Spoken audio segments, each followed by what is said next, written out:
Hello and welcome to the People, Place and Nature podcast. You may have heard me say before in other episodes that my wedding ring here is made of wood. Well, that isn't the only interesting thing we can make with wood. Satellites, LCD screens, and even parts of solar panels can be made using wood now. And that's what we're going to be talking about today, the wonderful world of wood. With our guests Dougal Driver from Grown in Britain and Roger from Capricorn Eco Timber. So I hope you enjoy this episode. So absolutely lovely to see you both here today. Thank you so much for joining us, especially on short notice. So Dougal, you're from Grown in Britain, and Roger, you're from Capricorn Timber. So we've got a real mix of expertise here on timber and its growth across the UK and what's kind of happening in the wood world. And I really wanted to start by just asking you, what does the future of timber look like? Because there's so many interesting things being done that people are just not aware of and the ways we're using it. So I thought it'd be great to start the conversation talking a bit about that. No, it's a pleasure to be here, Niall, and it's great to be with Roger. I mean, I'm a forester, so I come from the woods. I come from the trees that are growing and giving them the best start in life and looking after them, looking after what someone's done possibly centuries ago, let alone decades ago, and then passing that on in good health. And I must admit, for half of my career, I didn't really think too much about what happened to it once it was felled and sold from the wood. So I'd kind of get it to here alongside a track like this, and then Roger would buy it. But I think more recently through Grown in Britain, working with the whole supply chain right through to the retailer and the buyer, and realising that buyers really care about the timber and the products that go into their homes, means that I'm much more connected now with this world, and through Grown in Britain, learning so much about timber and the products that really stir the emotions for someone like Roger, who buys it from the forester. Yeah. Well, from my point of view, having been in the timber trade since I was 16, which is now on 52 years now, but only in the last 12 years being involved with British timber. Previously, it was all imported. It's been quite a pleasurable 12 years or so that I've been involved with the British timber, and from converting it from an actual tree to an end product, compared to importing pack lots of timber from the other side of the world. It's quite nice to be in a position to do my bit, or Capricorn Eco Timber can do their bit to service the needs of a burgeoning trade in locally grown timber, and help with carbon emission targets for the country, and also to produce something which is earning a lot more revenue for the country and the local people, compared to importing out of the country, or exporting out of the country money for other people's wood. So we're killing several birds with one stone, I think. Yeah, I mean, so what do you think has caused the transition? Because obviously the UK is a massive importer of timber, but obviously through Dougal's work, but there's a huge emphasis now on homegrown timber, and it's happened relatively recently, really. Do you think it's primarily due to climate considerations, or there's other? I think that's a lot to do with it. People, I mean, I find from my experience that members of the public and people further down the line are the people who are driving this, rather than the timber trade itself, which I'm ashamed to admit I'm part of. But I think nobody likes change, and we're as an industry forced into changing quite dramatically in the last few years, and I think that's a good thing for everybody. And I think the people who haven't been changing are starting to realise that they need to change, and they are changing. And it's quite gratifying to see that happening in such a relatively short time. Yeah. And there's a long way to go, but and there's a lot of problems to sort out. I mean, one of the issues is people's perception of quality, for want of a better word. I mean, I think you've got to expect with British timber a bit of rusticness, for want of a better word, that you don't get with previously imported timbers, and people have got to bear that in mind. And I think, from my experience dealing with members of the public, most people do accept that. Yeah.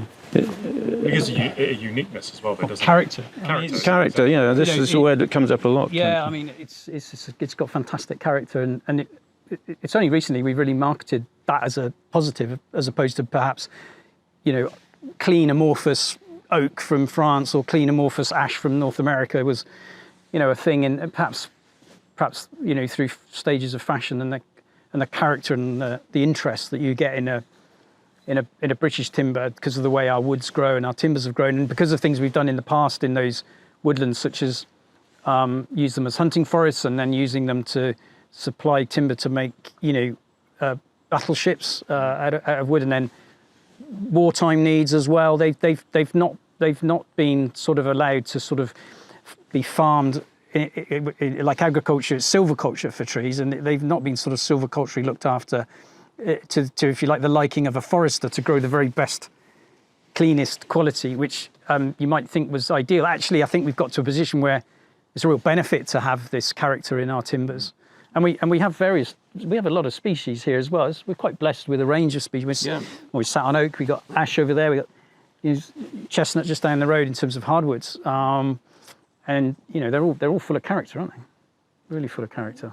I think there's an enormous sense of pride in using our local resources that we've got in this country, and there's a lot of species which people haven't been using for years in this country, which are going to see a resurgence in their use. If you go back hundreds of years, things like hornbeam, for instance. I mean, you never hear of that being used, but it used to be used a lot for good timber. for mill wheels, and it's a very hard, dense timber, and there's lots of.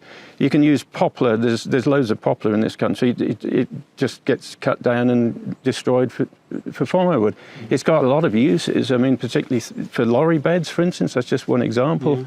I mean, traditionally matches as well, isn't it? Traditionally matches. Used to be. Yeah, matches. Yeah, it's being thermally modified now by we've got Grown in Britain has a research and development programme, and that's kicked off thermal modification of British hardwoods. And if you thermally modified poplar, which is not so durable, and that's why it's used for, in the past for things like matches, and also ash, which isn't durable outside, it's durable, it's fine inside.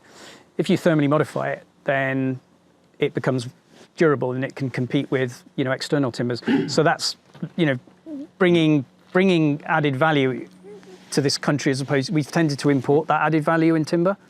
We tend, we've maybe arguably, perhaps controversially, we've not really focused in Britain on manufacturing in recent decades. It's perhaps been more around sort of financial and service trades, but actually being able to add value to a fantastic raw material like this here, rather than putting carbon miles on it and importing an added value product from halfway around the world, when we've got plenty of it here. I mean, about 40% of our woods are undermanaged. There's more to come. There's more, there's more to come out from the existing stock, but we still bring it in. Not only do we bring it in, and we got plenty of it, we export the value and we buy it in already sort of ready to go as an engineered project. And we really need to turn that around and, start adding that, because the value goes exponentially up when you start turning it into a close to retail product, massively. And we need to do that. We need to do, because we won't be self-sufficient. It's not as if you talked about 80% being a big importer. It's not as if we're going to be self-sufficient in timber. We just haven't got the land. Yeah. But a little bit of a change would be good. But we could make a big change in adding value to what we do produce. So if you're going to, if you're going to get something out, get this precious stuff, make the most of it. Yeah, I mean, to this end, I mean, going on to what Dougal was saying, I mean, we've been pioneering burnt cladding in this country for the last 12 years, and ash is one of the species where there's a huge potential to, it's not naturally durable, but by burning it or charring it, you can make it durable enough for cladding. But we've been promoting larch and Douglas fir and cedar, British species, burnt black, and it's just starting to come into its own. I mean, Canadian cedar is it's become virtually impossible to get hold of. That's a very popular, previously bought-in cladding. Why not use tiger wood burnt cladding as a substitute. It's actually cheaper now than Canadian cedar. And what do when it's blackened, what's the benefit to the? I mean, Yes, and how does it work? Yeah, it's a And nice how's colour, but and how's it different? Well, from thermal? obviously, aesthetically it's better, but it makes it more durable. yeah. That's the main. Is it just because it creates like a coating on the outside? Because charcoal is antibacterial, isn't it? Yeah. To a degree. I mean, with larch, British larch, for instance, it brings the resins to the surface and acts like a natural varnish almost, Oh, right. a coating. Oh, right. Is that the same as the thermal treatment? No, it's similar. It's a bit of a deeper. Thermal modification is More like baked. throughout the. Yeah, it's a dry baking. It's not pushing in chemical like acetylization. It's a dry process and done in vacuum. And the first plant's being built in this country now in Wiltshire, which is fantastic. Mm-hmm. So things are moving in the right direction with doing these things, and it's really important. I just want to come back to something you mentioned at the start, which we naturally may have drifted away from, which is the people. You said about why are people more interested, and we're interested in the products, but Growing Britain came about because of the threat to sell off what was described as the public forest estate, which is what people knew as the Forestry Commission, which in around sort of 2009 there was some leaks that it was being priced up for potential sale, not necessarily was going to be sold, but it didn't really matter. People got to hear about it, and they marched on London, and there was a discussion in Parliament under the sort of new petition rules, and some politicians suffered quite severely as a result of that outcry, and it was very quickly shelved. But it was realised that society had this real deep-seated but rather hidden interest in our trees, woods and forests. And it was largely sort of Middle England that marched on London, which is really unheard of, not like sort of Extinction Rebellion in more recent times, which is perhaps a more, I hate to stereotype, but a more predictable protesting demographic. Yeah. Now, we therefore formed and promoted we created a certification scheme to sort of put a logo on this stuff as if it was imported, which there are international logos around sustainability and responsible sourcing, because it was important to give that sort of reassurance, but also answer that call from society that you need to do more with your woods, basically, and cherish them. Now, Extinction Rebellion is more perhaps about a climate change carbon agenda rather than a place to go and visit freely, which perhaps the public forest estate was, what are we talking about, 10 years earlier? So more recently, we find we're on a crest of a wave with public opinion around trees and climate change. And, I happened to walk right through one of the Extinction Rebellion sort of times when they shut down the centre of London. And I was actually going to see a minister, and I had a suit and a tie on. And I walked right through the middle and sort of soaked up this feeling around trees. And all the placards had trees of some form on them and the words, and because of perhaps the way I looked, they didn't know. They literally were sort of.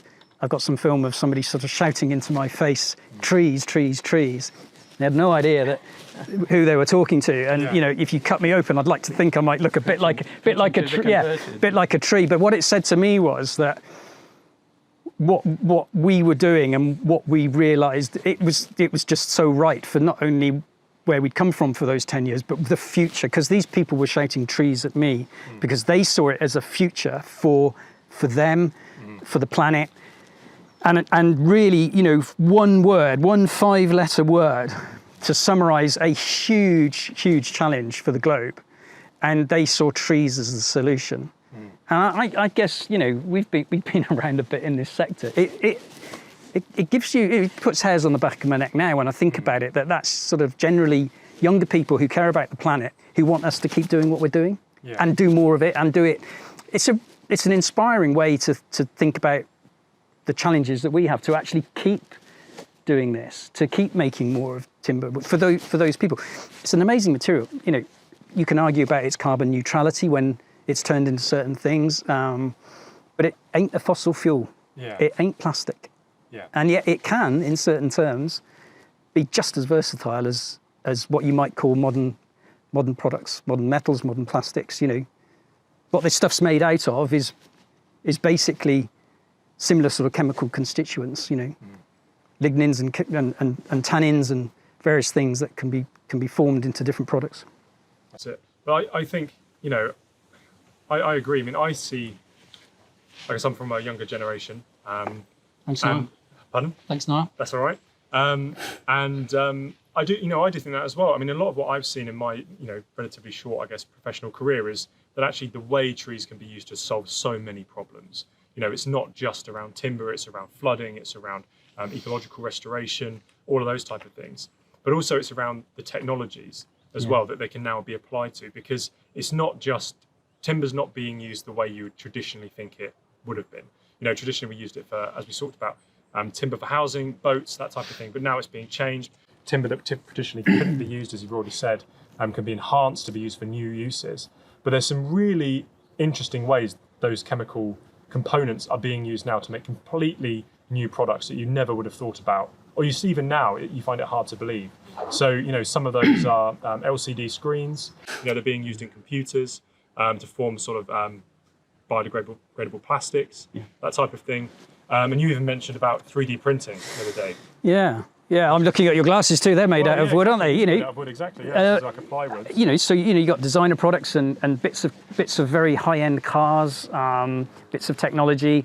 If you can, you know, if you think about, the best way to think about it is paper, perhaps, which everybody probably knows is made out of trees and quite a lot of water. You can imagine the fibres in paper, they're quite long. That's why things like spruce are good for paper. They're quite long. But if you take that same principle of breaking a tree down into its fibres and then sort of sticking it back together, and then in terms of paper, it's sort of rolled and made into a solution, and you get paper out the other end. If you then go a bit further and you maybe take, you know, you break down to the sort of into a more molecular level, and you can tell I don't have the technical knowledge around this, but actually it's very logical to me.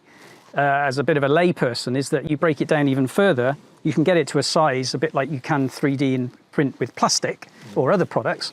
You can fire that through a jet printer, a 3D printer, and you can build up anything. Now, the one thing, what you're doing there is you're building something up out of nature's wonder material, you know, carbon neutral, comes from fantastic woods with wonderful biodiversity, stops flood protection, you know, protects against flooding, adds quality to water, takes pollutants out of the air. Great, you can hear the birds singing in the background here, you know, local jobs, livelihoods, timbers to build houses, and then you can also 3D print it into just about anything you want. The future is fantastic, and of course you can use any quality of timber for that as well necessarily, because you know you're sort of breaking it down. It doesn't have to be the tallest, straightest, most magnificent tree. Yeah. It can be, you know, other shapes and sizes. That's it. And I think it's interesting because that alone holds massive potential for sort of UK land management. And, you know, I'm jumping a bit ahead, I want to talk about this a bit later, but sort of leading into this discussion, I wanted to have you with a bit about rewilding and how we look at land management, because the UK is moving much more to a public money for public good. We know with climate change and the new IPC report, which has just come out today, in fact, you know, that there's a huge issue around land management, and we've got to find ways to make it more sustainable. And one of the ways, you know, there's mounting evidence saying that crops grown beneath trees are much more resilient to pests and diseases. They're better protected against soil erosion. Obviously, you get the benefits against flood protection, and also the crops are sheltered and they have a chance to grow better in extreme drought and very wet conditions. So actually, the crop becomes much more resilient. So the timber becomes kind of a secondary crop, if you will, but vital to sustaining the traditional agriculture we've always kind of used, but with all of those benefits coming in. Now, the challenge is, how do you add value to that? Because obviously you're losing land essentially to plant these trees. How do you add value to that? And if we can make use of much lower value timber, it means we can get a much better variety of species, which has massive benefit for ecology and landscape. And it's how we tie all of that together. So having that end value and end product that's usable has huge potential to support that transition that's so needed. I mean, one example is using larch for pilings for putting houses on and floodplains. There's no reason why we couldn't do that. Some countries do that. Venice was built on larch piling, and that's been going quite a few years. So there is a lot of potential for people thinking outside the box with these things. And I'll get into we're going to drift into that new woodlands, the transition of landscapes, I'm sure. But just on Roger's theme there, I get really annoyed seeing plastic cladding on new houses, you know, made to look like timber. Yeah. I mean, and I know of some local authorities that have refused timber cladding and insisted on more traditional pebble dashing because it looks like other houses in the village. Well, I'm sorry. I personally think the timber cladding will weather and silver beautifully, and I'm not sure pebble dash was ever one's house covering of choice. But what I can say is damn better for the climate to have a local source set of cladding from Capricorn Eco Timber or someone like that than cement and rock. Plastic cladding, plastic decking, it's so soulless. And what do you do with it when it comes to the end of its life? You can't just get rid of it, can you? Well, the only option is to burn it, because a lot of it you can't recycle. Yeah. So, you know, and okay, maybe when the wood comes to its end of its life, you can burn that as well, but at least it's still carbon neutral, whereas you're emitting all of these chemicals and everything. Highly toxic. Otherwise. Oh, we're a bit biased now, so we're a bit biased. Okay, so let's accept we're a bit biased, and you know, then somebody might say, well, there's a place for everything. Well, let's think about that in the land management context. Okay, so there is a policy in the UK, thanks to Extinction Rebellion, thanks to the manifestos of all the parties that rushed to plant as many trees as they could. There was a real bun fight, wasn't there? I'm going to plant this many million. I'm going to plant this many million. And we do have, you know, in England, DEFRA has very substantial targets, 30,000 hectares, and in Scotland it's even more ambitious. And planting the right type of thing. That's just right thing, right place, right time, which is the mantra. Right thing, right place, right time. Actually, Grown in Britain's mantra is "and managed in the right way for a long time." That's really where we are, because quite frankly, you could plant the right tree in the right place at the right time, and it doesn't mean anything unless you look after it and make sure it's managed. And we've done too much of that in the past, where there's been subsidies to sort of do farm woodlands or something. And they just neglected, and then, you know, squirrels come in and deer eat them. The fencing's neglected. You can't have everything you want if you don't actively manage. And this comes to your rewilding point as well. There is a place absolutely for everything, though. Don't get me wrong. And you know, in terms of rewilding, within a mosaic of landscape change, because biodiversity is dropping out of the planet. You talked about climate change crisis. There's actually a biodiversity crisis as well. Let's not kid ourselves. So you can tie these two things together. And I believe all woodlands have some biodiversity benefit, but the better you design those woodlands, the more you can have. We have something called a canopy scheme that designs these different options in for different places, but for a very long time, you know, 30 years.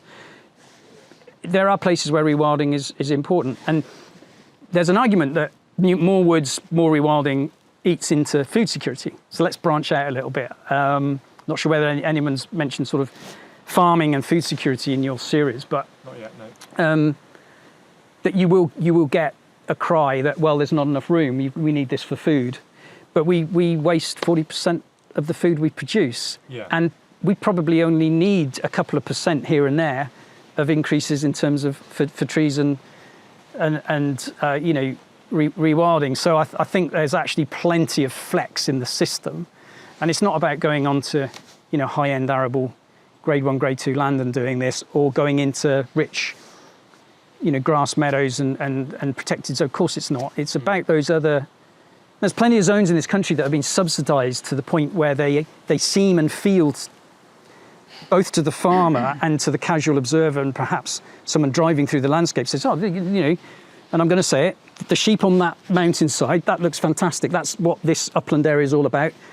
I'd like to come on holiday here because it's really natural. But actually, that wouldn't happen if there wasn't a subsidy to make it happen. It's not a commercially viable activity for farming necessarily in many places. But actually, planting trees is. Yeah. And on those marginal lands, there's literally hundreds of thousands of hectares in that sort of category that would grow good timber. And you know, we can all think of farms that are, you know, set aside for other things than food production because of subsidies, literally set aside and left. Yeah. And that could be used much more productively. Oh, definitely, yeah. Definitely. Yeah, I think another important point is the diversity of species. I mean, we seem to have a habit of, ever since I can remember, of planting vast plantations of one species. Yeah. which is pretty boring to look at. It's not much fun for the public walking through a forest of Sitka spruce. And it's not good for the soil. A bit more diversity and a bit more thought going into the type of species we plant, which would have a bit more commercial value at the end of the day. We seem to have a history of planting cheap and cheerful spruce and fir and things which don't sell particularly well. We need to plant more species such as Californian redwood, sequoia, western red cedar that are useful as cladding. They don't need any potentially toxic chemicals impregnated into them to make them durable, which I think is another important point. Yeah. So I'll pick up on. I'm going to slightly disagree with Roger. He was making a general point I appreciate about spruce, because spruce, we don't make enough homes out of softwood, do we? And I know you didn't mean this, but there's a place obviously for spruce. But Roger's point is about that. We just need to be a bit more ambitious. The other thing about those monocultures is it's not resilient, is it? Because we see this with pest or disease comes in, it's wiped out. You know, over there's some ash, and most scientists are predicting 70% loss at the very best, maybe 90% loss of all ash in the UK. It's the UK's most prolific broadly. Yeah, it's the most. So okay, some may remember Dutch elm disease, which I think was the 70s, and it was disastrous. It wiped out English elm, but it was a landscape feature tree rather than a woodland species. Whereas this is an ash here as well, standing. We got logs of that. These make up the canopy, and there are some woodlands that have been planted in the last 30 years that are virtually pure ash. Yeah. You know, young new woodlands with maybe one or two other species in, and unfortunately, you know, it's start again, and that's desperate. Yeah. And so that resilience is really important, and as long as you don't overcomplicate things and have sort of, you know, just about every species going, and it's really hard, almost impossible to harvest and get the tree that Roger wants to make something out of, you know, don't put all your eggs in one basket. Absolutely, it's a really important point. There's an awful lot of ash used in this country for joinery, but most of it, 90% probably, is American ash. Nothing against the Americans, but they've got a better way of marketing and producing their wood. What we need more investment in British timber companies to kiln and grade and promote our native species, and we have been missing huge tricks over the last few years. It's changing now, but still a long way to go. It is. I mean, it's growing in Britain is quite obvious, isn't it? It kind of does what it says on the tin, but it is still quite hard work because.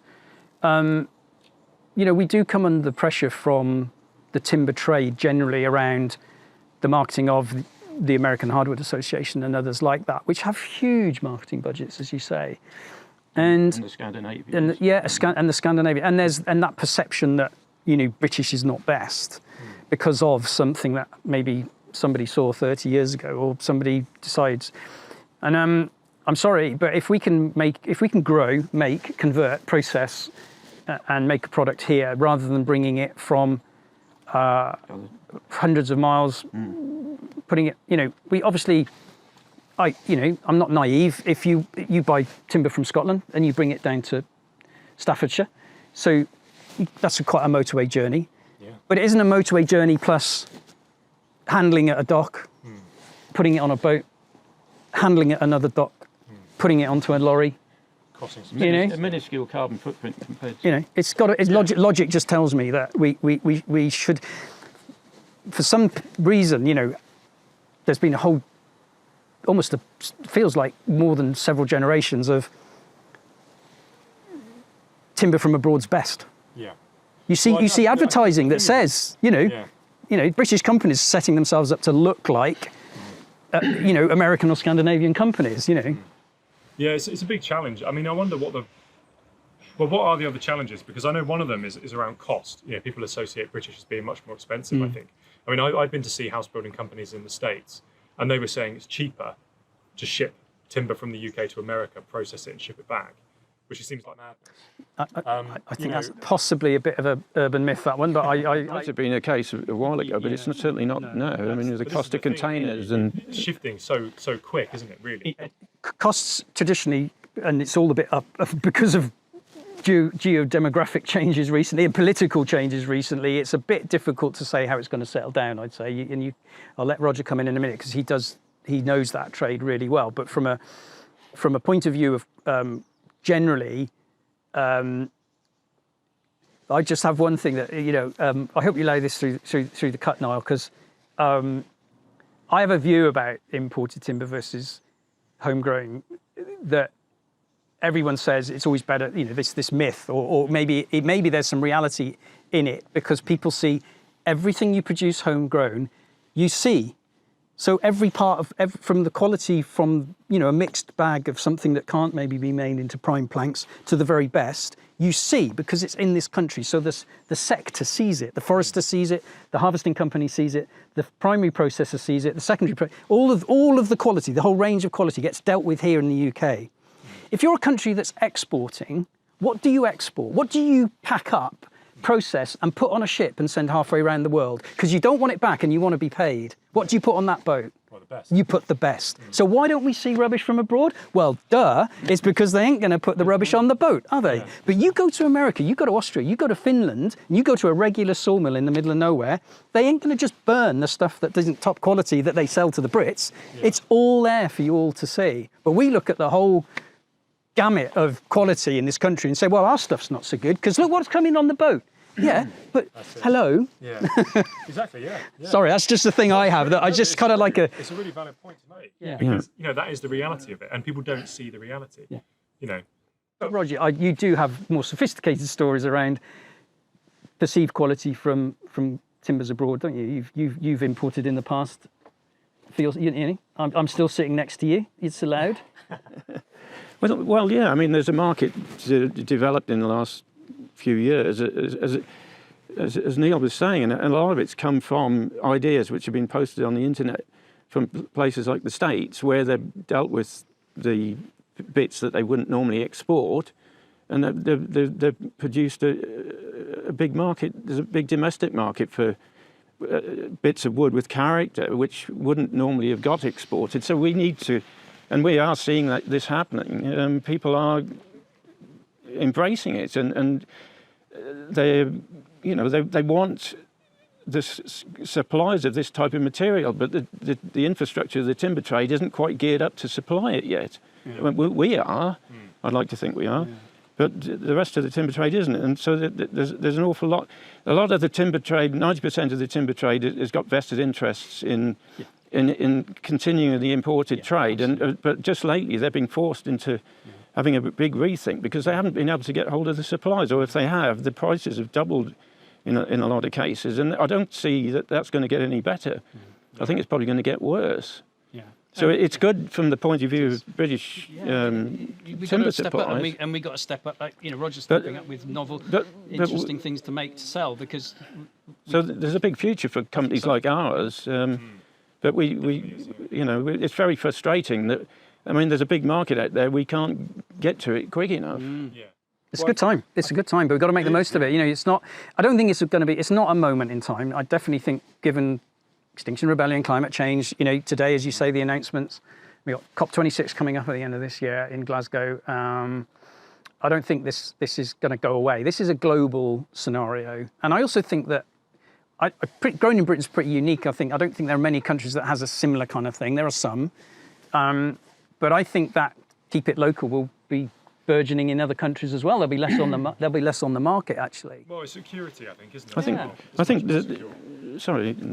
think there's a big future for growing in Britain certification because, in my opinion, this is my opinion only, that the FSC certification nowadays doesn't do any favours really for the British timber industry.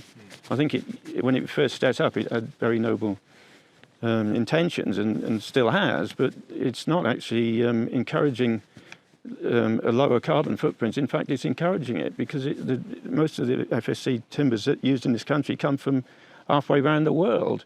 Well, and the thing is as well, you don't always know exactly where it's coming from as well. Because there are big challenges around, where does the timber come from before it's certified and all that type of thing as well. And, at least this way you know exactly where it's come from and the regulations. I mean, Siberian larch, for instance, there's so much of it out there, there's such a big land mass that you don't really have to manage it it just self-regenerates, but eventually it will come to an end, I suppose. But well, the Russians are pretty hot on. Well, the Russians are having a huge push on timber housing at the moment. There's just a new rule come out from the government where they're trying to encourage people to build their own homes out of the city, which is quite interesting. So there's a huge push in that area. But So, our own larch, I personally think, is as good as Siberian larch. But if you talk to a lot of other people, they don't share that view, and which is a shame. But, I wanted to mention that there's public perception about felling trees. So it still happens. I still get in front of the odd group where you'll get that question. So is it okay to fell trees then? You know, and I really like the fact that somebody comes from that. I mean, I'll call it a naive position, which might seem a little bit unfair, but I say that because actually once we've had the conversation, they say, I get it now. So I feel it's not ignorant. It's not a position of sort of a protectionism. It's just not understanding necessarily. And the fact that most of our woods are managed landscapes. You know, they are what they are because of man's intervention. We don't live in a wild country that has huge swathes that are untouched by man. Whereas, you know, you can get timber from those swathes around the world, as Roger was mentioning, which I really think is not a good thing at all. Because wild places should stay wild. Truly wild should stay wild. So this perception that people have that tree cutting is bad is something that we tackle head on. Actually, we don't shy away from it. I use a story where, you know, a landscape here in Staffordshire, and I've come through parts of Shropshire today, which is, you know, a mixed farming landscape. Some arable, some pasture. Then you have woodlands of different sizes, some larger forests. Just tackling that public perception argument. And in a mixed farmed landscape, in the summer, you will get combine harvesters harvesting wheat. It's really important food product, of course it is, you know, but that field is, maybe there's one or two poppies in it. You know, it's not doing a huge amount for water quality or flood prevention. It's not taking many particulates out of the air. It's not storing carbon. It's not producing a construction material. It's not a place where you can improve your health and well-being by walking through it. Not particularly welcomed walking through a wheat field. And you know, a huge great combine harvester comes through, and I use the phrase huge great because of my analogy. And you know, on holiday, you know, little Johnny might draw a picture of that and show it to mum's nice combine harvester.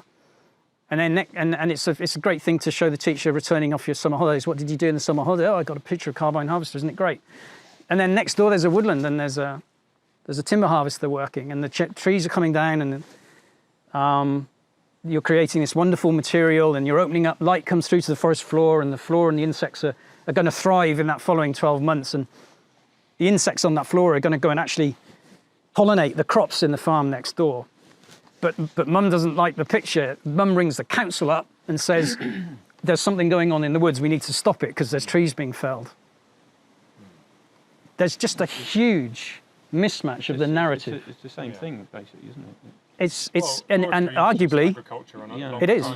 But arguably, the crop is producing more benefits whilst it's growing. It is, yeah. Because it is presenting flood control. It is taking pollutants out of the atmosphere, and it does have flora and insects. They're welcome, and people can, on the whole, in woods that are open to the public or with public rights of way, enjoy. And people love getting into the woods. We've had a pretty difficult couple of years, and what have people enjoyed doing? Getting out into the woods. Exactly. Yeah, it's so important. It's so important. And people, I think, you know, it's because, as you said, with Extinction Rebellion and things, trees become the focal point of, because there's such emotive structures. I mean, we were both involved with the tree charter, and a huge part of that was around public engagement. And the amount of people that got involved with that was huge. And, you know, the people got involved because they love the woods, they love protecting trees, and it's a very easy thing to get behind. It's like the panda with WWF, you know, it's a flagship species. It's a species that people can get behind. It's an attractive species. You get behind it and you support it. And trees, you know, are much the same thing on a more broader sense for the environment. but that in itself creates a problem when it comes to managing those and using them. But I'd rather have someone who questioned what you're doing so you can explain than a kind of shut down argument. And so it is good that people care, because it comes from a position of caring. So if someone comes from a position of caring, they're an open book to be, they don't have to, they may say, well, you're a forester or you're a timberman. You're going to say that, aren't you? But at least they get to hear what we understand from what we do on a day-to-day basis, and that deeper knowledge around what is a natural process supported by man's intervention to ultimately create great places and great materials. Yeah, completely. I mean, the thing is, it's a very difficult, well, it's not necessarily a difficult discussion to have, but it's difficult to always make people aware of that fact and for people to find that information, which is partly why we're trying to do this series to make it more open to people and help people to understand that. But it's also how timber is used, and that's a really important thing because, we were talking earlier before the podcast started about firewood and things like that and how it's being burnt and how important that actually is to encourage sustainable management of woodlands. But that is obviously butts heads with the carbon side of things because people immediately think, well, burning wood, surely it's better if the tree is left living and that's storing carbon and all this type of thing. And whilst it is carbon neutral, because you're essentially only burning carbon that the tree's taken up, and as long as it's replaced, it's part of the same cycle. Yeah. But the real value is in my opinion, I'm not saying there's no value in firewood, it's still very important for those reasons. But the real value is how we lock that away and how we use these new technologies and techniques to take that timber, store it, and then essentially store the carbon away for long periods of time. And it's how we make the most of those opportunities. And I mentioned some ways timber's being used earlier, but other much more, even those more obscure examples are things like satellites. There's timber satellites being built now. There's cars being made with a composite timber material as part of the bodywork. So there's huge opportunity for this material to be used, and if it can be done in a way that supports sustainable woodland management, and add value to lower value timber, there's a huge opportunity to again, support the biodiversity and climate crisis. Well, not support, mitigate it, shall we say? And go down that line. But I think how do we get to that? I suppose. I'll talk a bit about cross-laminated timber and sticking bits of timber together, or making bigger things out of smaller pieces of timber, because it's relevant to what you're saying. Because timber doesn't always, trees don't always grow how you want them to. They don't sort of produce the perfect length or width for Roger to process.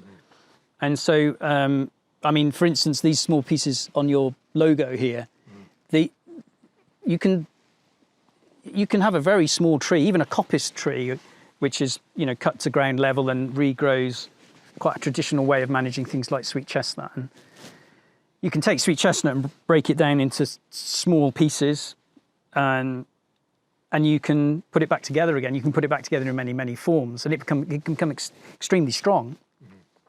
And so you can use small pieces of wood in different ways to add value to it. And I think we need to do a lot more of that. There are about 90 cross-laminated timber plants in Europe. There's not one really, proper functioning plant in the UK that's arguably can compete with the 90 on the continent. And so that's really important that we do that. And they largely use softwood, almost entirely use softwood. And in fact, hardwood is the thing where you get smaller lengths because of the way hardwoods grow, more branchy, shorter straight lengths. So I think that's one aspect, but of using small wood, which links to the firewood story that you just portrayed. Let's not beat about the bush. There's another downside to burning wood, which is that if you don't do it with the seasoned wood that's dry, and you don't have the right high quality kit to burn it on at high temperatures, it can put things into the atmosphere that are not healthy. Yeah. So particulates and chemicals. So it's something that has been addressed recently in the UK with new policies and support mechanisms. And there's things like Growing in Britain's grown up with Woodshaw as a good partner, and they with others have produced a campaign called Ready to Burn, and that's about making sure that wood is of the right moisture content and dry to burn more safely. And I think that really helps the narrative around using wood fuel. I mean, if you take moving from, say, logs that you might split logs that you might put into a boiler, so that's one market. There's another market where you break it down into biomass chips and you put it into biomass boilers. And that's done at scale. That really has helped bring woods into management. There's absolutely no doubt about that. For quite a long time, first thinnings weren't really done, were they, Roger? You know, trees and woods were kind of, were thin to waste even. They were just, they were cut down. So I don't wish to dumb it down, but if you take a kind of gardening scenario where you plant out some root vegetables, you don't leave them just to sort of all grow up together. You've got to spread them out so that, you know, the ones you want left get fatter. But just leaving it in the woods just seemed really, really a shame, and of course still costs money to do. So often it wasn't even done. So woods are brought into management through that firewood trade, that biomass trade. And if you don't use biomass in, say, a district heating system, or you don't use biomass in a power station, what do you use? You know, what are your alternatives? So yeah, you're right. It's carbon neutral. There may be some challenges to that because of the burning wood has other consequences. But when you think about the alternatives, it's still a better option. It's an excellent option, and you get this kickback to biodiversity by having, you know, woods that aren't too dense for ground cover, ground floor, and everything that goes with it. And as we said, it can support a much more varied land use as well. So there's all those landscape benefits to it as well. It's a very difficult one to know what the best solution is. But what would you say would be the best thing to help resolve some of these problems? So what with these challenges around timber? So obviously you've talked about there being many more plants on the continent and around the world producing this new higher quality timber in timber materials as such. What's the big stumbling block here? Is it investment? Is it perception? Is it understanding of what we can do? Where would you guys like to go with your business? Are there any products you'd like to expand into or troubles you've had? Well, I mean, we're in our own little world. I mean, looking at the bigger picture, there's an awful lot can be done for the British timber trade as a whole, but it's not necessarily my benefit to personal benefit to encourage it really. But we need more capital investment. I think that's the main thing.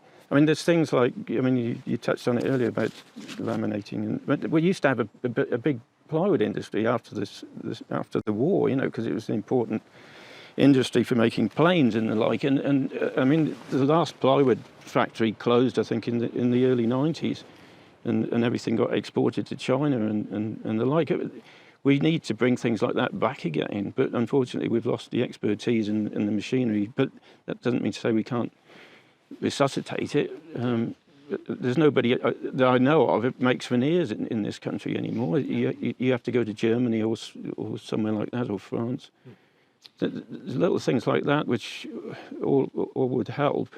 Yeah, and I think you know, coming out of Brexit, restrictions allows more of promoting your own. Yeah, I mean, it's pretty well banned. You couldn't really promote your own country's products within Europe over another country. It had a sort of level playing field under the European rules, and I think there's going to be a bit of a legacy lag on understanding that it's okay to do that. Yeah. I mean, it's only in recent years, for obvious reasons, after Brexit, that Grown in Britain sort of had doors open to us, because up until then, doors were rather shut because, well, you can't promote British, you can't promote that. So I think there's that if you like, that's a policy field. Yeah. But I don't just say that's a public policy field, although that's absolutely vital.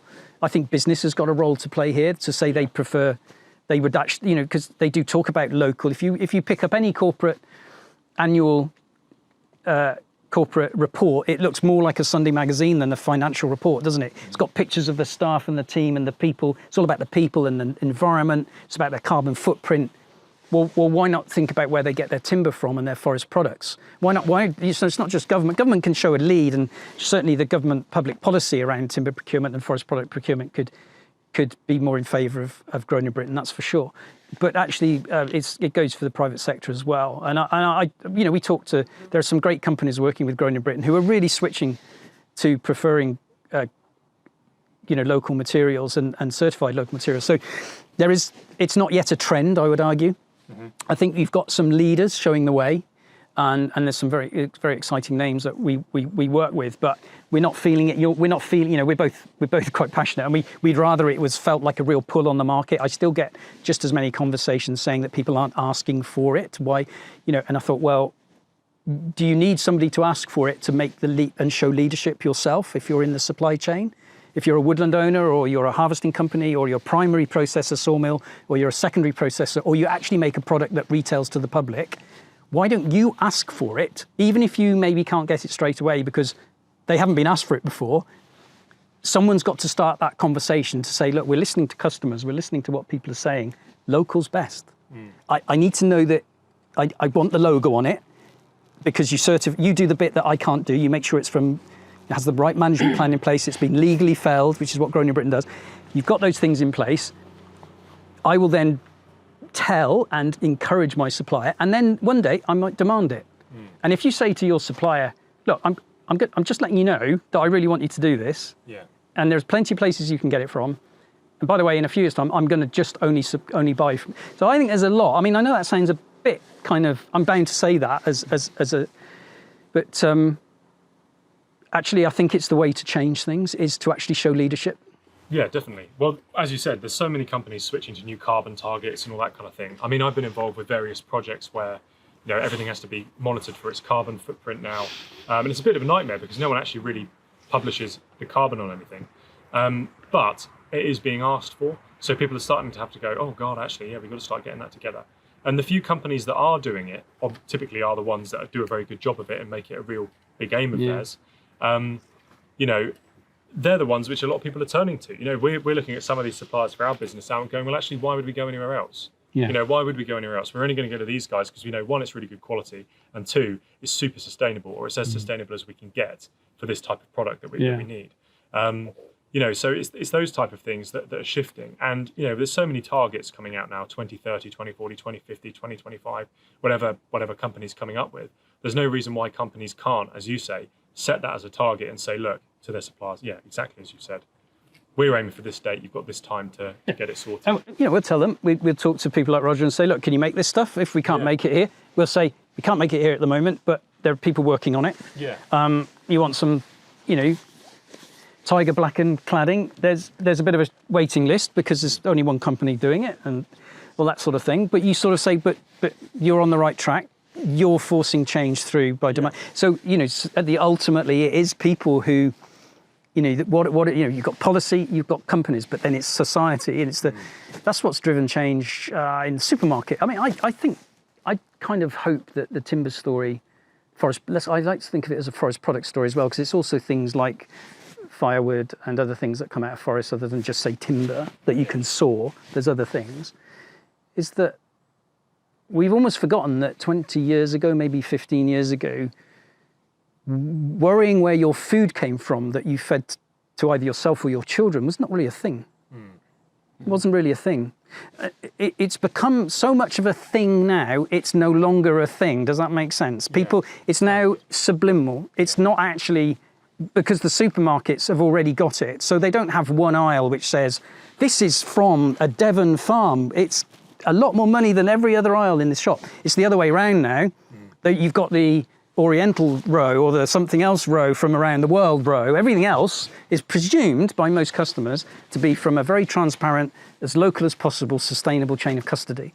And I know the big supermarkets do their research, and I've seen their reports, and they say customers ask for quite a few things, and value for money and price is not often at the top. It's usually sort of 3 or 4. What they ask for is healthy, traceable, transparent food. I know where it's come from. I understand what I'm buying and what I'm feeding to my kids or feeding to myself. And that narrative, if we can translate that more, it's starting to happen, but if we can translate that more into this fantastic stuff, okay, you know, you do eat forest products, nuts, berries, venison, you know, we do eat some of it, but actually you can touch and feel a table or a set of chairs, or the frame in your house will support your house for hundreds of years. You'll sit around that table eating your food. You'll wear the glasses made out of the wood, you know, while you eat the food. So I'm hoping people will make those huge connections, and society will drive change ultimately. Yeah, definitely. We're finding that, definitely. You're finding it? Yeah. Yeah. Well, it's good. It's what we want, isn't it? You know, it's higher quality. which is, as you said, traceable and you know where it's come from and that it's meeting the credentials we need to tackle the many problems in the world. You mentioned forest products, and that's an area that quite interests me because I think there is we were talking earlier about the way some things are being used from woodlands and forests. And I spent a bit of time in Belarus last year in Russia, and I've got some experiences, Niall, from Belarus. Oh really? You've been to Belarus? I have, yeah. Ted Green took me. I think Ted Green's been. Is he? Yeah, have you interviewed Ted's Ted? been on one of the interviews, yeah. Fantastic. Character. Fantastic character. Taught me all about soil and fungi and the interaction of mycorrhiza and various things with trees that I never really understood as what I mean when he first sort of got hold of me, and as he's mentored many people. I probably would have been about 30, I guess. Yeah, and we went to Europe looking at different systems, and we went to Belarus. I'm not sure what your story about Belarus is, but my story with Ted is that we were looking for beavers because we were just seeing what beavers act like when they're either in their natural state or reintroduced before they were thought of as they were being thought of to be reintroduced to the UK. Ted took me and a few other people who worked in various sectors that might have an issue with it, and he described me as a forester who had an open mind. So that's why he took me to various countries. But Belarus was interesting because we went with a Polish guy across towards the Belarusian border to see these beavers. Crossed the border because I knew you'd cross the border, because big wide swathe of nothing with cameras and posts, and it was getting Lots of barbed wire. Lots of barbed wire, yeah. But you could actually walk through. We looked at this pond system, got dark, and we came back, and our Polish guide said we were lost.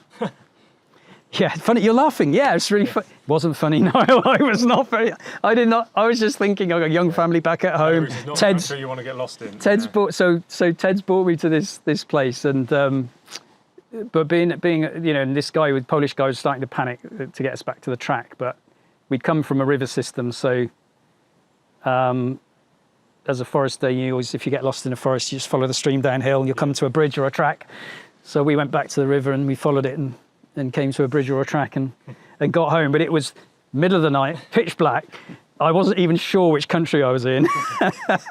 and Ted, the eccentric Ted, as and one Polish-speaking guy. Yeah. But yeah, I'm glad you interviewed Ted, because for my story, he'll have 1,000. Yeah, he's a fantastic guy. I mean, I met Ted when I think I just finished school, actually, or just halfway through college, maybe. So I was maybe 17 at the time. And he sort of said, "You," and he sort of pulled me along with him. And doesn't put clipped you around the ear. And and I've had many conversations with Ted and been all over the various woods around the UK with him and things. It's been incredibly interesting. A fantastic guy. If you haven't seen the episode with him, you have to watch it. It's really interesting. They talk all about rewilding and the Napa State and ancient trees and the importance of ancient trees and things. It's really. Did you talk about Windsor, the oaks at Windsor? Did he talk about his babies? Yeah, a little bit. He didn't talk about all of the stuff he's done with those. So I have to get him back on to talk some more about his stories. Yeah. And I found out typically after the interview, I read the wilding book that they're in about the rewilding project at Knepp, and I didn't realise that he actually lived in essentially ivy-clad ruin for a few years in Windsor. So he's got some more interesting stories to tell when he comes on next, I think. But yeah, I actually got stuck in Russia at Christmas this year. We went and got stuck there during the pandemic, and my visa expired. So I was then stuck in Russia with no visa. Oops. And we thought, it's not too bad. We'll better just get the next flight back. But then you get checked at every port of entry into a city. Your passport gets checked. Okay. And the only flights were from Moscow. So we had to get from St. Petersburg across to Moscow. And luckily, my wife is Russian and Belarusian. She's actually from Chernobyl. I rude about Belarus earlier? Oh, no, it's fine. Good. I don't think I was. I don't think I was too rude. No, it's best not to mention anything about Belarus at the moment. Yeah. But we managed to get back, and we got all the way to the airport in Moscow. And we got to the first desk, and they said, "Sir, your visa's expired." My wife and brother-in-law had found some documents signed by Putin, basically saying that you have permission, if you're stuck here because of the pandemic, to leave the country. So my wife put on a full Russian, because in Russia they don't negotiate, they just tell you. So my wife just told them he has permission, and they were going, permission from who? And she went, Putin, and they were like, oh right, okay. And they didn't even check the documents in the end. They just let us on the on the plane. So that was quite an experience. Quite worried at the time, but But yeah, an interesting experience there. But on a separate occasion, we went to Belarus. And as I said, my wife's from, her family are from what's now the exclusion zone.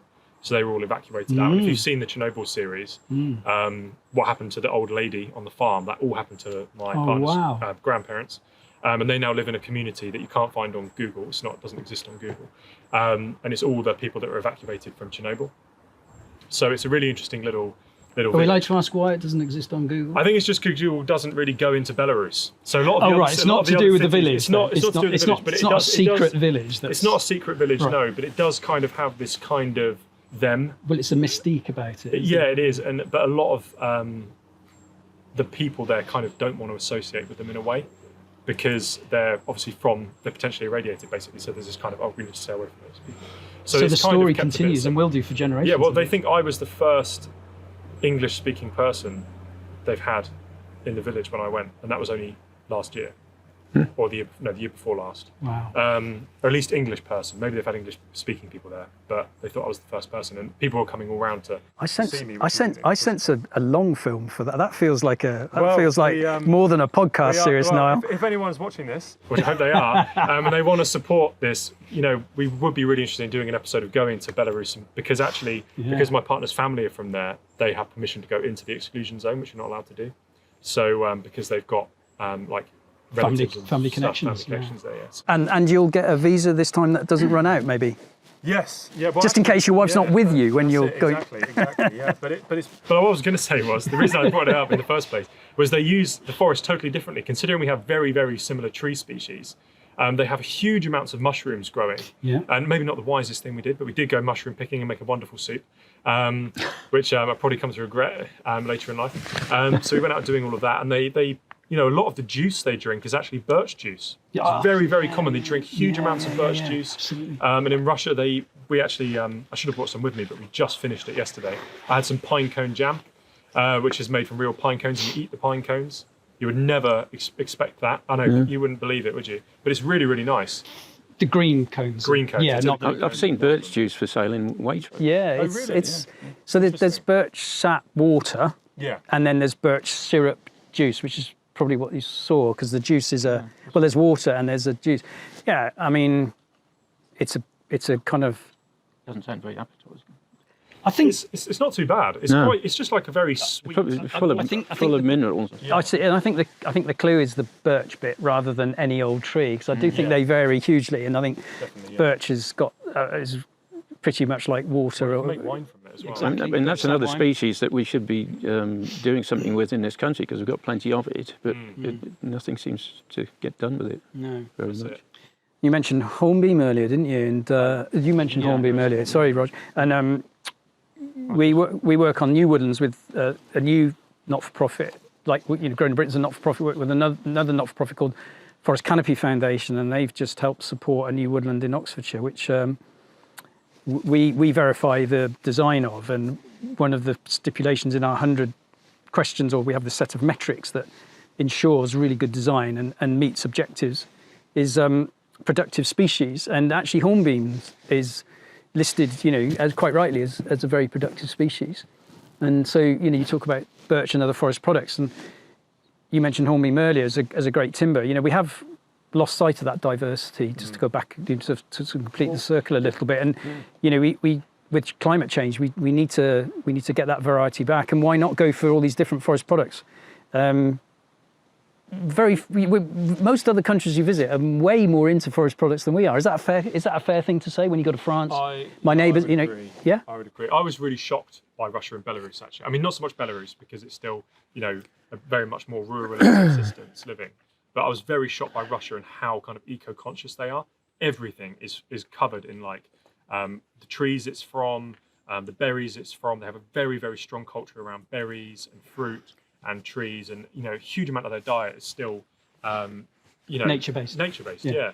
They don't really have much. A lot of their meat is quite processed, but other than that, it's all very much very simple, very healthy. Well, there's various reasons for that, I think, but mainly because we've had the empire, and we've always been able to import what we need, haven't we? And we've been very much orientated around producing metal work, iron work, and all that sort of stuff. But you go to Canada and America, and it's the same, similar there. I mean, it's very much wood-based. We get a lot of very good ideas from North America. We were talking about Vancouver earlier in your yard, weren't we? And talking about Douglas fir and whether it's the irony of explorers and collectors like Douglas in the, I believe, the 19th century, going to North America in particular and collecting seeds and bringing back and replicating here those trees, perhaps in grand designs and Wellingtonia and giant redwood in avenues across the country, and then subsequently into our forests as well. That you know, the more recent, if you like, the plantations of the last 100, 150, 180 years. And the irony, you know, Douglas fir now is a fantastic species that grows in this country. It's really versatile. It's probably my favourite tree, and it's called Douglas fir, named after one of our collectors from centuries gone by. And yet, in that intervening period, we've just concentrated on bringing in those materials from abroad. Obviously, whilst the Douglas fir grows here, but actually, we're into second, third generation Douglas now, and because it grows really well, and we still want to just import it from abroad. So there's this kind of irony and paradox about what we intended to do and how we've been, as you say, you know, during times when we went around the world, sort of bringing back products to this country, but we still do it unnecessarily. And it's the irony for me is Douglas fir, which is, you know, people don't like change. I mean, they're still bringing carrowing in from Malaysia, and it used to be £5 a cubic foot 20 years ago, and it's now 30 odd. But people are still using it for lorry floors when we've got oak and ash and poplar, which is ideal for it apparently, growing in this country. And there's things like that where we need to change. How confident are you in the Malaysian timber supply chain for its sustainability credentials? Well, I'm not. I think I probably guessed you might say that. But I may be being unfair on certain regimes. The economic argument is there to start with. I mean, why pay £30 a cube? For carrying, you know. That's it. I thought it might be interesting to, because people are not going to be aware, I think probably a lot of people are not going to be aware of what we actually use our trees for.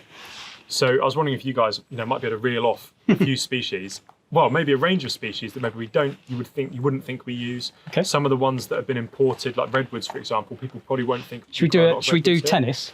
Yeah, do tennis. Yeah, okay. Why not? All right, I'll start with cricket bat willow. Yeah. Used for the obvious. Cricket bats, pound for pound, probably one of the most valuable trees given how quickly it grows. So if you put that against the internal rate of return for the number of years it grows, pound for pound, I reckon that's pretty well up there as the most valuable timber. We've got to be careful because they were talking of using bamboo recently. Yeah, I'm all over that. I don't think it's a good idea. I don't think so either. But, so yeah, I'll start with cricket bat willow. Right. Well, I've already mentioned poplar and birch. I think they've got a lot of uses. I mean, we import a lot of birch into this country. It's used for cheap upholstery, settees and framing for that sort of thing. I wasn't aware of that. It's used in quite large volumes, and not perhaps as much as it used to be, because a lot of it's been exported to. The business has been exported to China, but there's still a big. And I'm starting to get inquiries. It's always a interesting thing. You start getting inquiries for things, and I've had an inquiry for aspen lately. Oh, really? Which is similar to birch, and I love aspen. And it was for cladding, and I thought, well, that's unusual. But it's things like that which we need to encourage. People thinking outside the box a bit. Yeah. Well, there's no reason we couldn't use birch if we can't get aspen in this country. Well, aspen's a fantastic tree, and I try and put it in as many projects as I can where it's suitable. Because it has an amazing effect with its leaves. It has this shimmering with its leaves, scuttling sound. So it's great. It's absolutely brilliant if you're near a busy road or somewhere where you're trying to create a really tranquil environment. It's quick, fast grower as well. Yeah, very fast growing. Yeah. The trunk is similar to silver birch. It's very bright and white. It lets quite a lot of light through the canopy. So it really has a lot of benefits, and it goes absolutely beautiful golden colour in the autumn. Absolutely beautiful tree. Yeah. Good shout. Populus tremula. And you were talking about ash earlier, about it's hard to replicate and replace in our woods because it's dying out, but aspen's thought to be one of those, along with things like white beam and a few others, which has not as good but a similar light filtration, because just with the multiple leaflets of ash, it's quite a unique going back to what you're talking about, plastics and things like food wrappings and food packaging, being birch. I mean, there's that. Well, Charlie Bigham, sells an awful lot of high class pies through places like Waitrose, and most of his products are packaged in, I think, is birch. Fairly thin. Do you know, I buy them sometimes. Well, I think you'll find it's birch. It could be aspen. Like a veneer, because it veneers well, doesn't it? And it veneers really well. You put it in the oven, and it still comes out intact, you know. But it's things like that where that's going to have to change, you know. I mean, if we're going to get rid of plastics, we're going to have to start using things like that a bit more. Yeah. And he's been doing it for years, so he's well ahead of the game, you know. But if he can do it, why can't anybody else? That's it. Well, it's just another innovative way of things being used, isn't it? Like, why do we need all this plastic packaging if you can produce stuff like? Imagine if all the ready meals were made like that. Yeah, that'd make a huge difference to the supermarket shelves. Whether there's any mileage making drinks containers out of these things, there probably is. I mean, if you do it thin enough and glue it together with the right sort of you can get a lot glue, of bamboo ones now. There's a lot of like bamboo. Maize starch and stuff. It's got to be very similar to lignin based.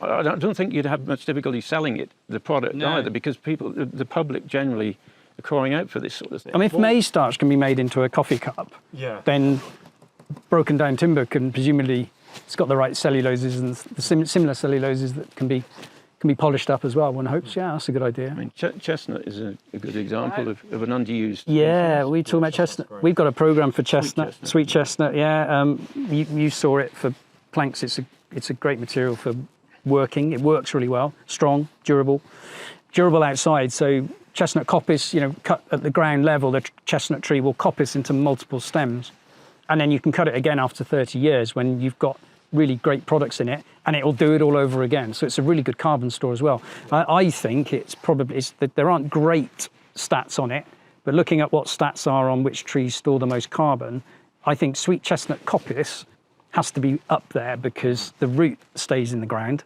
Yeah. You don't have to get a new tree to replace it. So there's a carbon footprint with growing on a new tree from a nursery and seed. That's got a carbon footprint to it. But actually, if you're just cutting it down and using the material, it just does it itself naturally. Yeah.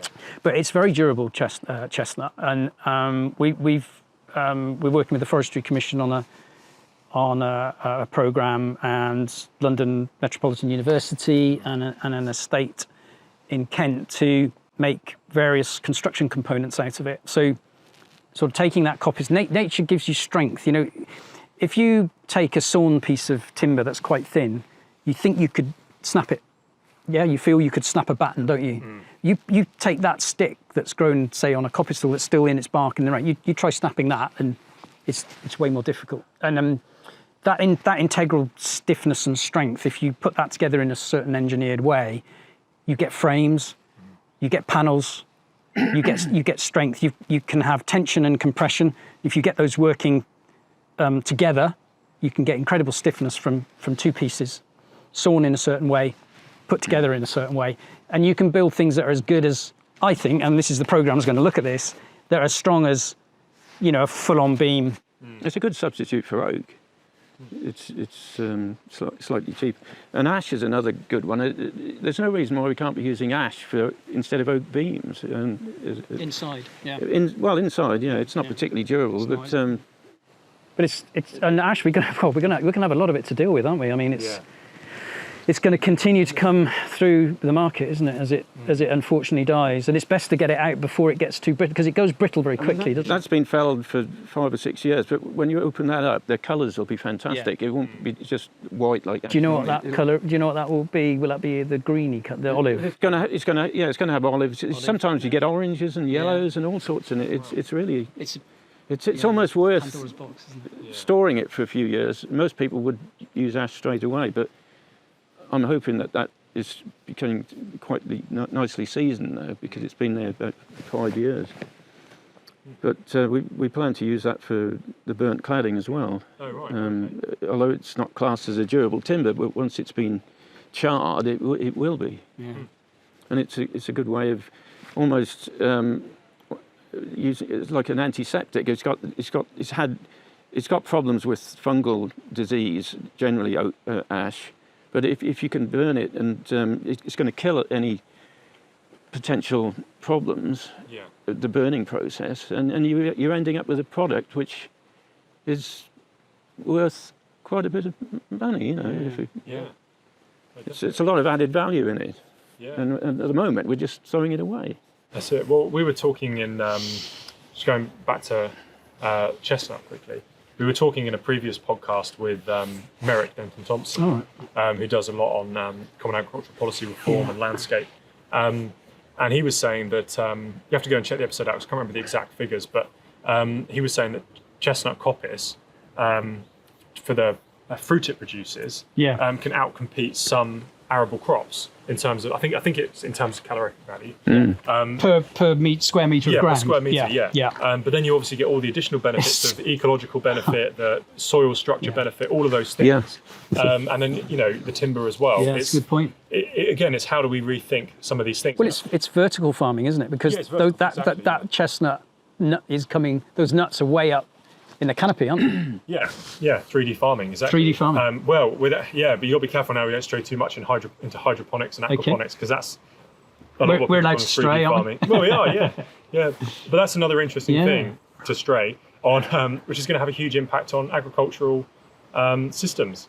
You know, one large warehouse can produce 700 acres worth of farmland's output. Yep. And so that's going to have a huge impact on the landscape, and that also means we can produce food where it's needed in cities. so there's a buzzword going around, which has been going around for a long time, but at the moment it's really, really being talked about, agroforestry, okay? Yeah. Linked to what you were just saying about sort of 3D farming and trees that produce food. I think foresters tend to think of agroforestry as a line of trees with a crop in between. And maybe farmers think of agroforestry as their farm with some fruit trees in it or something like that. Okay, I'm really overgeneralizing, but to be honest, it's really hard for a forester to become a farmer. It's really hard for a farmer to become a forester. So the reason I think it's sort of being talked about, but it's never really grabbed the attention of both policy and is it's complex. There's no one formula for it, because actually it's every forestry crop possible and it's every agricultural crop possible. If you're going to put them two together as two words, that in itself is just mind-blowing. So I think we just need to simplify it to being more relaxed, just chill about stock maybe in and amongst trees, chill about pasture in and amongst trees, just be a bit chilled if you're a farmer about maybe thinking about, well, I've had cricket bat willow, I've had an orchard, I've got a horticultural crop on the farm next door, which I'm rather jealous of my neighbour because he's making quite a bit of money. We know that it's very good for mycorrhiza, it's good for shelter. We know that carbon stocks go up towards where there are trees on open farmed land. It's just working with those sort of knowns and not just oversimplifying. And I don't think there's a wrong way to do it. I don't think there's a perfect way to do it. I think it should be really flexible, really dynamic, and allow people to do what works for them. Unfortunately, I think, without getting too much into policy, I don't think this country's used to supporting it, understanding it, and the science and the husbandry and the agriculture, the silviculture is not there for it. There are some great pioneers who do know a lot about it, but they've had to sort of plough their own furrow to learn all about it. Well, I went to visit a farm in Shropshire and they were growing their cows grazing underneath monkey puzzles. Well, that's quite extreme. Yeah. So that was a very extreme version of it. But they were great just to see what happened. You know, they were just what's going to happen? Yeah, what can go wrong? You know, and they were thinking, you know, the wood maybe might be worth something, and also you could get the nuts from it too. Mm. So they were thinking, you know, why not give it a go and see what happens. I was waiting for you to come up with the botanical species on that one. Araucaria araucana. Thanks, Roger, for that. On to you know, you're just a camera pointing at me. That was from somewhere at the back. I was just going to say a point again when we were talking. I might not earlier, be sitting next to him in a minute after that one. Is, you know, around agroforestry, exactly as you said. I don't think the policy and things is there to support it. It's an area which needs lots of research, and there's lots of reasons for that. You know, one field in a farm is totally different to the field next to it potentially, which means it's going to need a totally different set of crops and trees and everything growing together. At the same time, our traditional way of managing forests and agriculture, I think, has to fundamentally change. And it has to become more of a mixed bag. And the only way to do that, also because it ties in with the urban area as well, and it means politicians and money can be allocated differently, is we have to shift to a canopy cover system opposed to a forest system, I think, because that can support traditional forestry, it can support agroforestry, and it can support urban forestry. You know, if there's a big urban project to reforest the streets, that's going to have a huge impact and a huge amount of benefit. You know, if you add up things like natural capital, the natural capital of that could be enormous when compared to an agricultural field. So there's a huge opportunity there to try and marry up the two and help allocate funds differently. Yeah, we've got to stop bringing in species like eucalyptus and just planting it in great swathes of stuff, because it's not good for the soil. It's not good for the public. They want to walk through these woods, and walking through a wood of eucalyptus is going to be pretty boring. But but going off at a tangent, there's another important social aspect to sort of things that we're doing with British Timber, and that's directly affecting people's health. And we get a lot of people coming in. A lot of them are retired, or they're perhaps disabled, or they've got physical problems. And working with wood and having somewhere that they can go to for bits of wood that they can fettle away with, or turn, or make a coffee table out of. It's so crucial for people's well-being and you know, frame of mind. You know, I get this all the time from people. They almost come into. Well, they do. They thank you for being there and being in a position, because they find it difficult to find a source to get these things. So it makes me feel good, you know. Well, you're saying about your team, the team that work in Capricorn Eco Timber. They're motivated because they know where it's come from. They enjoy handling wood, you know, and they feel that they're doing something good for society. Yeah. Well, there was some research I was reading a while ago. I can't remember who produced it. I have to try and find it, but it was basically saying that offices should be made using exposed timber, because we've had such an affinity with timber as a material, because we've used it with our hands for centuries, that actually it calms us down and de-stresses. So if you're building an office, you know, you should be using timber that's clear and it's visible. Get rid of all the plastic. Help make a less stressful. I think it was possibly BRE that did that work, and it's the biophilic office work. They call it, fancy term, biophilic. I know, and to be honest, the way you described it is what it's about. It doesn't have to have a fancy term, because you only have to see a child pick up something made out of wood. It's built in. It's in the DNA, isn't it? I mean, because it's since mankind developed that we use the material for so much. It's built in. It's the only completely natural building material I can think of. I might be wrong, but I can't think of anything else which is completely, well, there's the stone, I suppose, but it's really large, and used in its pure. I mean, I guess a slate that's split, used in its purest state. But tiles are obviously reconstituted on the whole. Thatch might be considered one, but in terms of, it's not something you can build a large structure with, though. Really, a lot of these things, are they? Timber's the only one, the most versatile of them all. It's a really versatile one. Yeah. Well, it's in your log burner, it's in the fireplace surround, it's in the timbers in the roof above the fireplace, it's in the beams, it's around the window, it's in the floor, it's in the skirting board, and it's in the pencil you're holding and the paper that you're writing on. I mean, it's everywhere, it's everything. Exactly, yeah. It is, it's incredible, really. I mean, I was saying earlier as well, you know, again, I think the happiest I've ever been was when I was working in the woods. You know, being outdoors all of the time really does have a huge benefit to you. And there's so much going on in this realm as well. And it's about greening our environment. And if you can put lots of trees in the city, and we can make use of that timber, which typically we wouldn't have been able to, you know, that's a big opportunity. Big opportunity. And a lot of big American cities now have forestry departments managing the city. They manage the urban trees across the whole city. So what do you think about, I think I might know what you think about this now, but there are certain municipal organisations in this country that have tried to remove trees from their landscape because they're problems. I can think of one. I can think of one too.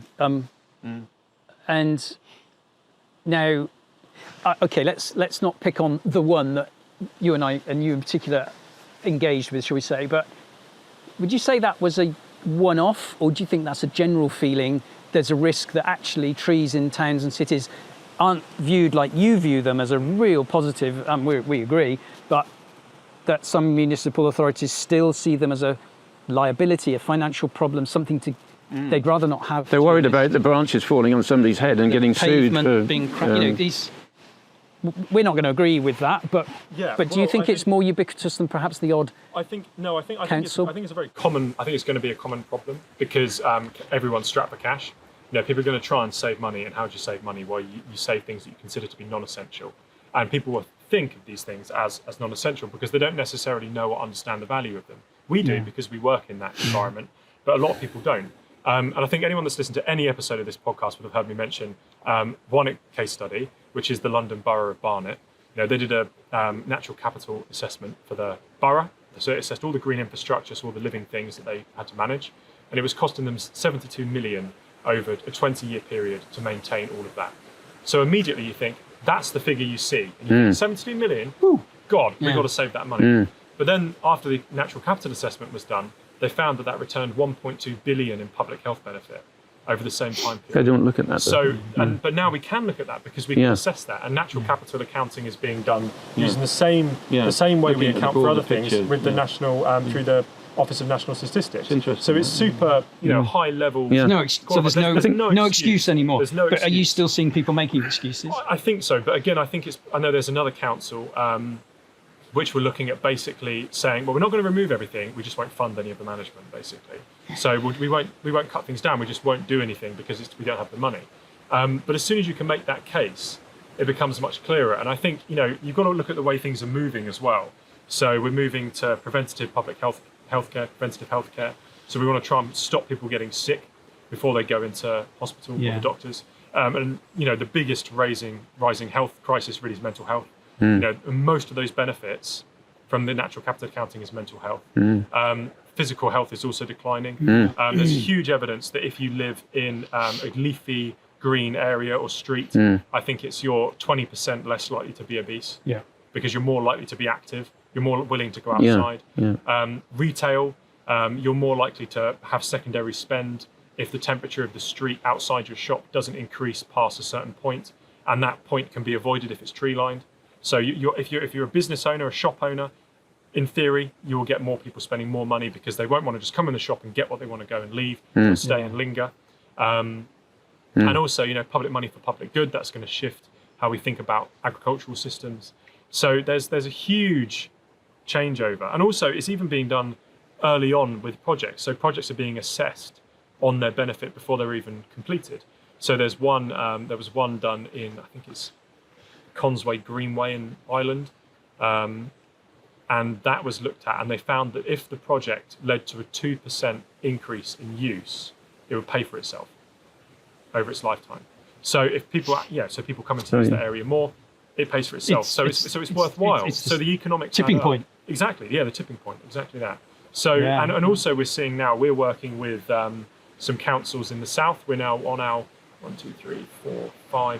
6th site with them now, which is all about improving the town centre, and that is being funded primarily through an organisation of local businesses.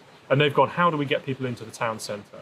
And there's so much work being done on this. We'll talk about this in another. It feels so episode. logical. The way it does seem odd that exactly. This it's when you see a cost on the accounts as opposed to a future benefit, and it's hard for a short stay politician to see that, isn't it? And the problem is we haven't had that up till now. Whereas now that can be done. It's just getting it done. The other thing I was going to say as well that's going to really drive this is town centres are collapsing. Town centres are going to completely change. My company, our company's 2 years old. We've never had an office. We've just had a new staff member start today. We're still not going to have an office. We may have one in the future, but it's unlikely. And if we do, we'll only go in for a day a week. My partner works for a very, very big company. They basically said we may only go into the office once a week. So you're going to see more co-working spaces. You're going to see offices in the city centre turned into flats or vertical farms. I think that's really a very huge growth area because a lot of the infrastructure is right where it's needed. Which means what happens to the rest of the town centre? Well, it's got to become more community focused, and we're losing our communities at a staggering rate. And we know that a lot of crime is increasing. It's because of the degradation of community and community policing. So there needs to be spaces for that. So how do you get people to rekindle this sense of community? But we have to reinvigorate town centres, and that means they have to move away from just shops. There has to be a nice environment where people can sit outside. I mean, like Stafford's a good example of just in last week, they just announced a development of 43 acres of basically swampland, which is in the middle of Stafford, which it doesn't happen very often, and it's just wasteland. And they're going to turn it into, they're going to plant more trees, they're going to put footpaths in, it's going to have walkways, so people can have a really nice experience going shopping in Stafford. I think it's a great idea. Exactly. I mean, well, we're doing it in Stratford-upon-Avon. We're doing a big project which goes north and south out of the centre of the city to try and help people, relieve a bit of pressure on the city centre, provide alternative routes into the city centre, and provide an alternative experience. So it becomes, so there's even more. I love going to Stratford. It's like going on holiday, isn't it? Because it's such a nice place, buzzy sort of place, and a lot of tourists. I was going to say, and quite a lot of foreign people. So it feels like that. So the link, I was just thinking, was talking about something you mentioned earlier about value of trees for different things, and you asked, well, what might help get investment into manufacturing, and actually, I'm just kind of I might be putting two and two together and getting 563 here, but the respiratory impact on health, cost to the public health purse is billions. It's something that's had quite a lot of research in recent years.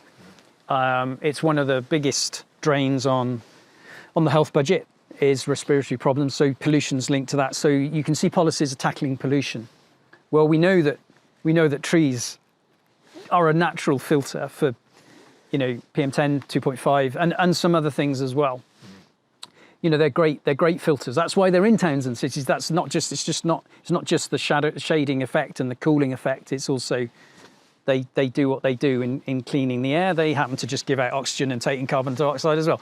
But particularly on things that affect respiratory diseases, if you plant more trees and you support the tree forestry sector by offsetting some of that cost to the public health budget, you'd only need a fraction of the saving, in those billions, to put into a program of developing, to be able to, for businesses like Rogers to expand, to buy new kit, to bring in new staff, to get staff even more skills than they've got already, to be able to compete with, imports and other countries that are able to produce timber and sell it to us in vast quantities. So, there's an obvious solution, because you don't need more land to build. In fact, there's plenty of industrial areas that need investment. There's plenty of, these are highly skilled jobs as well. This is not manual labor. This is robotics. This is high skilled engineering, computer data, software. It's high tech stuff, quality jobs, well paid jobs.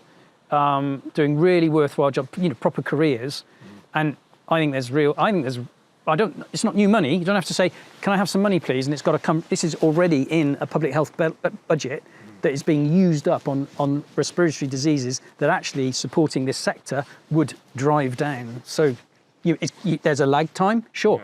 Yeah, it doesn't happen tomorrow, but it's going to happen a few years later. There has to be a joined up strategy to address this. One of the things I look at in the urban environment, because obviously that's where I spend a lot of my time at the moment, working on projects, is street design. There's such a huge opportunity to change street design, to design it around protecting against particulates, but that in turn will create a huge area for tree planting. It's the best place to plant them, really, where you're right up against the road, where you're going to intercept stuff before it gets to people. We've got footpaths in totally the wrong place in this country. It literally is rocket science. They shouldn't be next to the road. They should be set back. And they literally do stop it, don't they? You got your road, you got your particulates, tree.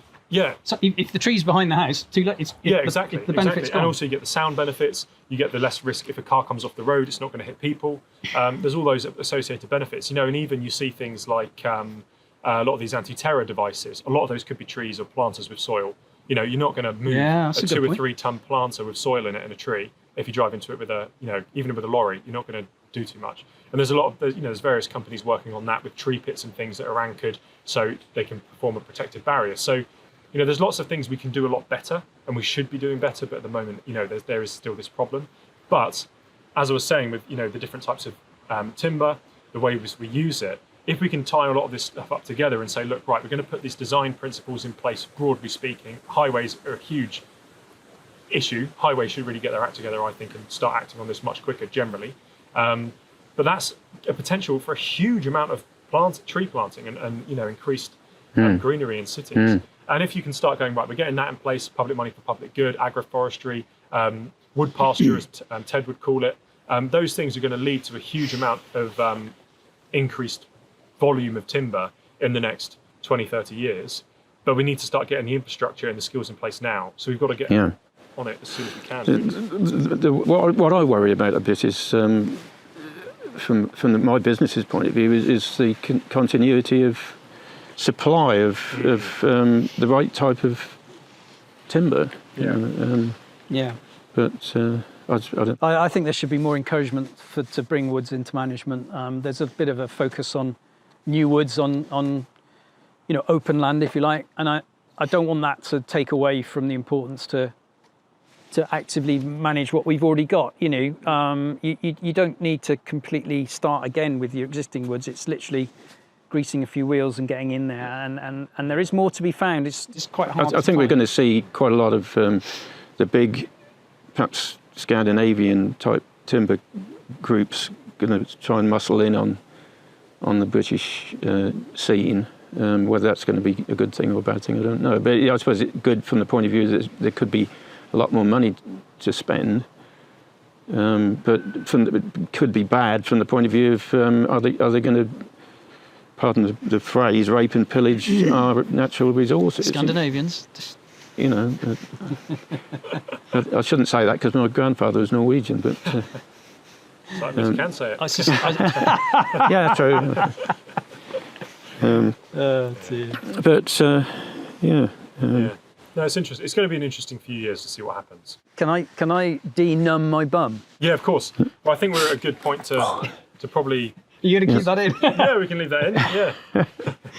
My bum's definitely numb. It just shows it's unscripted, So but I think thanks so much for both of you coming on today, and it's been really interesting talking. It's been my pleasure. Yeah, it's been great. Thank you for asking. And so if you guys have anything else you wanted to send us to share, any links to anything, we'll put them in the description of the video for people to check out. Fantastic. But thanks again, and we're going to go and have a little look around Capricorn Eco Timber and see what you guys have got on a bit of your work.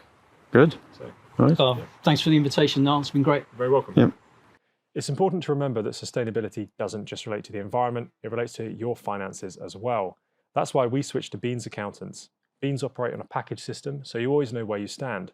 We halved our accountancy costs when we moved to them, and one of our associates moved to them as well and reduced theirs by 2/3. With free tax advice, accountancy support, and everything else they offer, you can't go wrong. So make sure you check out Beans Accountants in the description below. I really hope you've enjoyed this episode. If you're interested in finding out more about the world of trees and wood and how our landscapes came to be, then maybe you should check out our episode with Ted and Jill, all about ancient trees and the secrets they hold. Really, really interesting. Don't forget to like and subscribe and share to friends and colleagues who might be interested. And a huge thank you to our sponsor Beans Accountants, our incredibly kind supporters, Gillian Goodson Design and the Birmingham Botanical Gardens. And of course, Capricorn Eco Timber for hosting us today. And a massive thank you to Monster Don and NDLA for helping power this episode.